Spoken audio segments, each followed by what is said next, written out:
The wind screamed across the plateau like a dying god, tearing at the emergency shelter's reinforced fabric with claws of ice and fury. Sergeant Alara Dune pressed her shoulder against the main support beam, feeling it shudder with each gust that threatened to rip the entire structure from its moorings. Behind her, huddled in the corner on a thermal blanket, two pairs of luminescent eyes watched her every movement. Rin and Caro, the twin cubs of Ambassador Tharask, whimpered in unison as thunder rolled across the mountains like artillery fire. Their sleek, chitinous bodies, normally so fearsome even in juvenile form, trembled with each flash of lightning that illuminated the shelter's interior. Their 6 legs were tucked beneath them, their razor-sharp mandibles chattering in distress. "It's okay," Alara said, her voice steady despite the chaos. "Just a storm. We've weathered worse." She was lying, of course. They hadn't weathered worse. Not here. Not on Kethra Prime. The planetary weather system had gone catastrophically wrong 6 hours ago. What should have been a minor atmospheric disturbance had erupted into a Category 7 storm, something the colony's meteorologists had sworn was impossible on this world. The emergency evacuation order had come through on all channels. Abandon the forward camps, retreat to the primary settlement's hardened bunkers. Everyone had left. The diplomats, the scientists, the security detail. Even Ambassador Tharask had been forced to evacuate with the delegation, though Alara had seen the anguish in his compound eyes when he'd been told his cubs were at the medical facility, undergoing their routine vaccinations. "I'll get them," Alara had promised. "I'll bring them to the bunkers." But the storm had moved faster than anyone predicted. The shelter groaned as another gust hit, and one of the corner anchors tore free with a metallic shriek. The fabric ceiling sagged dangerously, and Alara dove for the emergency repair kit, her fingers already numb from the cold seeping through every gap. "Rin, Caro, stay back," she commanded. The cubs pressed themselves flatter against the floor, their bioluminescent stripes pulsing in agitation. They were barely 3 months old in Kethran years.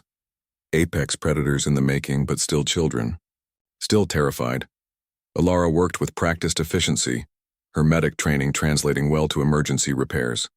She reinforced the torn anchor point with a spare titanium stake, hammering it through the frozen ground with a rock when the mallet flew away in the wind. Her hands bled from the cold and the sharp edges of the metal, but she didn't stop. The comm unit on her belt crackled to life. "Gentune, respond." The voice was fragmented, barely audible over the static. "A dirty evacuation." She grabbed the unit. "Dune here. I'm at Medical Camp 7 with the Ambassador's cubs. Shelter integrity compromised but holding. Can't retrieval winds to... Repeat? You're breaking up." Until storm, 12 hours. The transmission died completely 12 hours. They had to survive 12 more hours. Alara looked back at Rin and Caro. The cubs had crept closer during her repairs, drawn by some instinct to stay near the only other living thing in this nightmare. Caro, the slightly larger of the twins, extended one clawed limb toward her, the gesture tentative. In Kethran culture, touching a human was considered distasteful at best. Humans were soft, weak, their survival instincts dulled by centuries of technological dependence. The Kethrans were warriors, hunters, beings who had clawed their way to sentience through millennia of brutal natural selection. But right now, that didn't matter. Alara knelt and let Caro's limb rest against her arm. The cub's chitin was cold, colder than it should be. Hypothermia. Despite their armored exteriors, Kethrans were tropical creatures. This cold could kill them, she made a decision. "Come here," she said softly, opening her survival jacket. "Both of you." The cubs hesitated. Then another crack of thunder sent them scrambling forward, pressing against her torso. Alara wrapped the thermal blanket around all 3 of them, tucking the cubs against her body heat. They were heavy, each easily 40 kilograms, but she held them tight. Rin's mandibles clicked nervously near her ear. Caro's breathing was rapid, panicked. "Shh," Alara murmured, the same tone she'd used with frightened children on a dozen different worlds. "I've got you." "I'm not leaving." The storm intensified. The shelter's fabric tore in 2 more places, and icy rain began to pour through the gaps. Alara shifted their position, keeping the cubs dry even as the water soaked through her uniform. Her core temperature began to drop, but she ignored the warning signs. The cubs needed warmth more than she did. Hours blurred together. Alara sang. Old Earth songs she'd learned as a child, melodies that had survived the diaspora across the stars. She sang about rain and sunshine, about going home, about courage in the darkness. The cubs didn't understand the words, but they responded to the rhythm, their breathing synchronizing with hers. When her voice grew too hoarse to continue, she simply held them. Her arms locked around their trembling forms even as her muscles screamed in protest. At some point, she began to hallucinate from the cold. She saw her grandmother's face, felt warm hands pulling her toward safety, but she fought against the pull, refused to let go of her charges.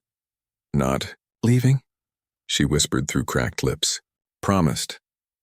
The cubs chittered softly and Caro's limb tightened around her arm, not in distress now, but in something else, something that felt like gratitude. When the rescue team finally arrived, nearly 14 hours after the storm began, they found the medical shelter in tatters, barely standing. Inside, they discovered Sergeant Alara Dune unconscious from hypothermia, her body wrapped protectively around two predator cubs who refused to leave her side. The medics reported that she'd given the cubs every piece of thermal gear, every heat pack, sacrificing her own survival to ensure theirs. Ambassador Tharask stood over the human's recovery pod hours later, his compound eyes fixed on her pale face. The medical AI assured him she would survive. Humans were remarkably resilient, it seemed.